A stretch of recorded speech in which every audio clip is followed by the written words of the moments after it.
আমি একটু আপনার ফেসবুক প্রোফাইলটা দেখলাম যে আপনি দুটো ইস্যুতে চলমান লেখা লিখে যান। একটি হচ্ছে মাধবী শিরোনামে এবং আরেকটি হচ্ছে আমার বেড়ে ওঠা আমার বড় হওয়া।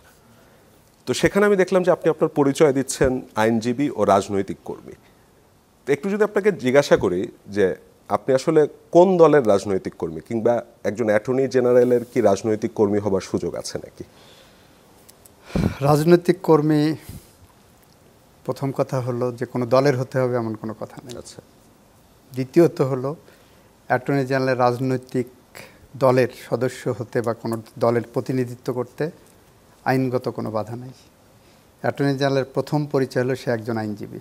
আইনজীবী বলেই তাকে অ্যাটর্নি জেনারেল করা হয়েছে। আইনজীবী বলেই সে রাষ্ট্রের আইনজীবী হিসেবে কাজ করছে। অ্যাটর্নি জেনারেল সরকারের বেতনভুক্ত কর্মচারী নয়। অ্যাটর্নি জেনারেল রাষ্ট্রের আইনজীবী হিসেবে কাজ করে এবং রাষ্ট্র তার মক্কেল। ফলে রাষ্ট্রকে প্রতিনিধিত্ব করে এখানে সরকারের বিভিন্ন প্রতিষ্ঠান এবং সরকার। সেই সেন্সে রাষ্ট্রকে যারা প্রতিনিধিত্ব করে তাদের কার্যক্রমকে ডিফেন্ড করেন অ্যাটর্নি জেনারেল। সেখানে যদি দেখা যায় যে তাদের কোনো কার্যক্রম রাষ্ট্রের বিরুদ্ধে গেছে, অ্যাটর্নি জেনারেল ক্যান রিফিউজ যে সরকারের এই কাজটা রাষ্ট্রের পরিপন্থী, সুতরাং আমি এটা করব না। সো রাষ্ট্র ইজ অ্যাটর্নি জেনারেলস ক্লায়েন্ট।